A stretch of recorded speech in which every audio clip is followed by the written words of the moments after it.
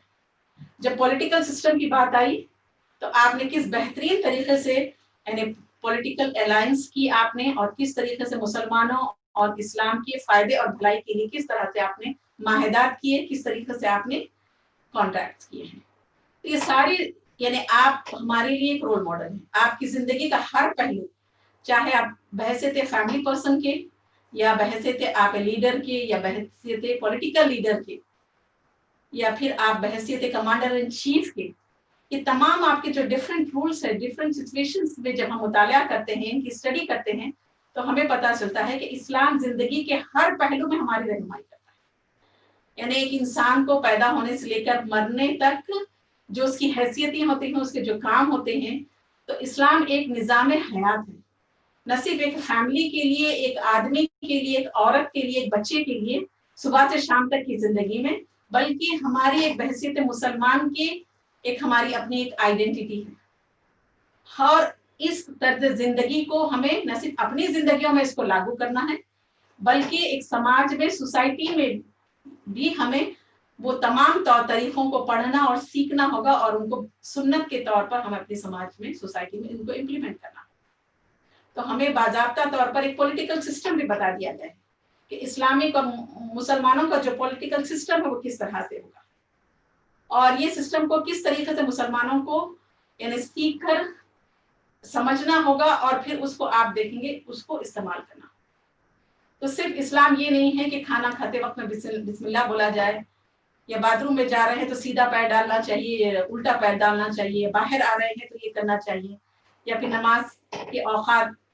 اسلام صرف عبادات تک محدود نہیں ہے، اسلام کی سنتیں صرف یہ چھوٹی چھوٹی سنتیں ہی نہیں، یہ تو سنتیں ہیں ہی ہیں، لیکن یہ بھی ایک سنت ہے کہ اسلامی نظام کو دنیا میں یعنی اپنی زندگی میں ہمیں نافذ کرنا ہے، اپنے گھر میں، اپنے خاندان میں، اپنے سماج میں اور سوسائٹی میں اسلامی زندگی کو نافذ کرنا اور اس کے طور طریقوں کو نافذ کرنا، یہ ہر مسلمان کی ذمہ داری ہے۔ تو ابھی آپ کے سامنے میں نے بتایا کہ کعب بن مالک رضی اللہ تعالیٰ، یعنی ان کے سلسلے میں نے آپ کو بتایا کہ کس طریقے سے انہوں نے بیعت عقبہ ثانیہ میں انہوں نے ایک اہم رول پلے کیا تھا۔ کعب بن مالک یعنی before he became Muslim, Ka'b bin Malik was considered to be one of the 5 greatest poets in Medina. یعنی کعب بن مالک رضی اللہ تعالیٰ ایک بہت بڑے شاعر تھے، اور مدینے کے جو 5 بڑے بڑے شاعر ہیں ان 5 بڑے شاعروں میں ان کا مقام تھا۔ He created storms with his tongue in the battles between the Aws and Khazraj. یعنی یہ اپنی شاعری کے ذریعے سے جب یہ اوس اور خزرج کے درمیان جنگ ہوتی تھی تو اپنی شاعری کے ذریعے یعنی آگ لگا دیتے تھے، اور لوگوں کے درمیان ان کے جذبات اور احساسات کو ایسے جگاتے کہ وہ خون یعنی کسی طریقے سے بھی یعنی جنگ پورے جوش و خروش کے ساتھ لڑا کرتے تھے۔ پھر آپ دیکھیں گے he received a good education، یعنی ان کی بہت اچھی تعلیم بھی تھی۔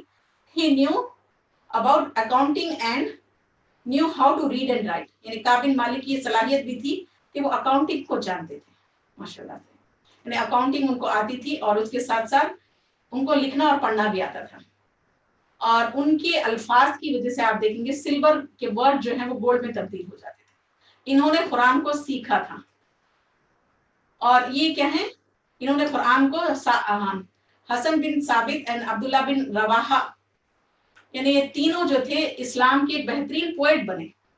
یہ تینوں نے اسلام کو ڈیفینڈ کرنے کے لیے اپنی شاعری کے ذریعے سے اسلام کے خلاف جو ہجو کی جاتی تھی نبی کریم صلی اللہ علیہ وسلم کے خلاف، تو ان اپنی شاعری کے ذریعے سے وہ اس کا جواب دیتے تھے. اور نبی کریم صلی اللہ علیہ وسلم نے ایک موقع پر حسن بن ثابت کو حکم دیا کہ تم ان ایک ہجو آپ کی گئی تھی اور پیش کی گئی تھی، آپ نے کہا کہ اس کا جواب. تو بہترین طریقے سے شاعری کے ذریعے سے ان لوگوں نے اسلام اور مسلمانوں کے اور نبی کریم صلی اللہ علیہ وسلم کو پروٹیکٹ کیا اور دین اسلام کو انہوں نے پیش کیا. اور کعب رضی اللہ تعالیٰ عنہ جو تھے وہ سن آف مالک تھے، ایک great poet of the tribe of حضرت. یعنی کعب واز دا سن آف مالک، ایک great poet of the tribe of حضرت آف مدینہ کے تھے. کعب inherited this talent from his father and became known for it. Kaab was among those who hastened to embrace Islam. یعنی حضرت کعب رضی اللہ تعالیٰ نے اسلام قبول کرنے میں بہت جلدی کی، الحمدللہ. He was among the 40 who gathered in Salatul Jummah for the first time, before even the Prophet Muhammad sallallahu alaihi wasallam made hijrah. He was among the 73 who traveled to Makkah to pledge allegiance. Subhanallah. Ka'b was not only famous for his eloquence in poetry, but he and his household were known for their knowledge and their narration of hadith. He narrated 80 ahadith from the Prophet Muhammad sallallahu alaihi wasallam himself, hadith from the Prophet Muhammad sallallahu alaihi wasallam himself, as did his children and his wife Khaira. He was considered among the most knowledgeable of his people. His son Abdul Rahman Rahim was one of the muftis in the Medina after the Sahaba. Subhanallah. تو کس طریقے سے ان لوگوں نے، یعنی آپ کی جو ہسٹری ہے تھوڑا میں آپ کے سامنے رکھ رہی ہوں. پھر اس کے بعد آپ دیکھیں گے کعب بن مالک رضی اللہ تعالیٰ، ان کو یہ اللہ کے نبی کے کمپینین تھے لیکن ان کو پنش کیا گیا اللہ کی طرف سے. یعنی کعب بن مالک رضی اللہ تعالیٰ was a صحابہ. He missed the military expedition headed for Tabuk because of his، یعنی ان کی سستی کی وجہ سے انہوں نے تبوک کا جو سفر تھا، جو جنگ تھے جس میں اللہ کے نبی نے اعلان کیا تھا، یہ شریک نہیں ہو سکے. The story of Ka'b رضی اللہ تعالیٰ عنہ teaches us about the effects of، یعنی ہماری جو سستی ہے، پروکاسٹینیشن جو ہے ہمارا، اس کی وجہ سے یعنی انسان کو کتنا نقصان ہوتا ہے وہ ہمیں سیکھنے کو ملتا ہے. It can in fact rob us of so many opportunities to do good. Because Ka'b رضی اللہ تعالیٰ عنہ delayed making preparations, he missed out on the rewards of fighting for the sake of Allah. Once the army had gone and he had no way to catch up with them, Ka'b رضی اللہ تعالیٰ realized that the only people who were left behind were either the elderly or the disabled people and the ones who were known to be hypocrites. اللہ حفاظت کرنا.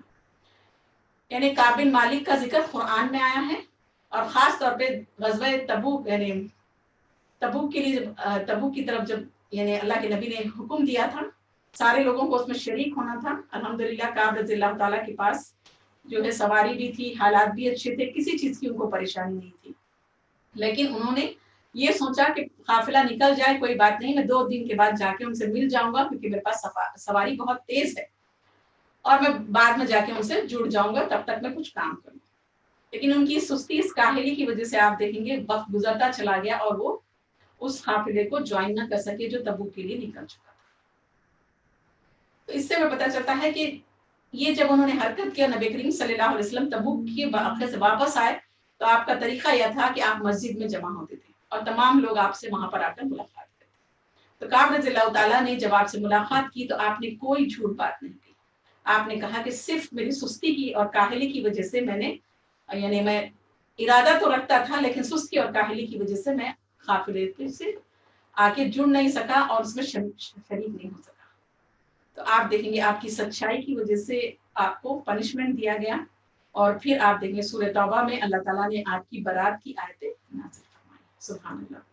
تو یہ ایسے صحابی ہیں جن کا نام قرآن میں اللہ تعالیٰ نے لے کر ان کی برات کی یعنی آیتیں نازل کی گئی ہیں. سبحان اللہ. تو ان کا یہ مقام اور یہ مرتبہ ہے کہ کس طریقے سے انہوں نے اسلام کو ڈیفینڈ کیا، اسلام کے لیے اپنی خدمات کو پیش کیا، اور کس طرح سے انہوں نے اپنی زندگی پوری کی پوری اسلام کی خدمت کے لیے، بھلائی کے لیے، عروج کے لیے آپ نے اپنے آپ کو لگا دیا.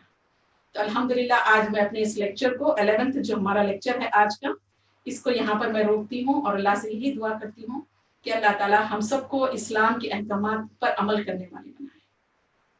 اور خاص طور پر 2-3 چیزیں خاص طور پر اس لیکچر سے ہمیں سیکھنے کو ملتی ہیں. ایک تو یہ ہے کہ کوئی مرد کسی عورت سے مصافحہ نہ کرے، ہاتھ نہ ملائے، چاہے ان کی کتنی بڑی پوزیشن ہو اور چاہے نامحرم، چاہے بوڑھے ہو یا جوان، لیڈر ہو یا پوزیشن ہولڈر ہو، کوئی بھی ہو، ایک دوسرے سے یعنی نامحرم مرد اور عورت ایک دوسرے کو ہاتھ نہیں لگا سکتے، یہ حرام ہے، اس سے منع کیا.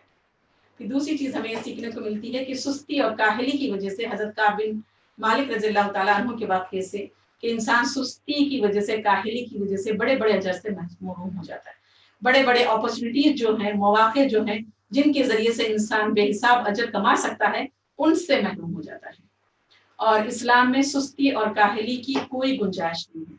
اور دین کی عبادات میں سستی کاہلی، دین کے کاموں میں سستی کاہلی، ہر چیز میں جو ہے ڈیلے کرنا، سستی کرنا اسلام کے معاملات میں ناپسندیدہ ہے.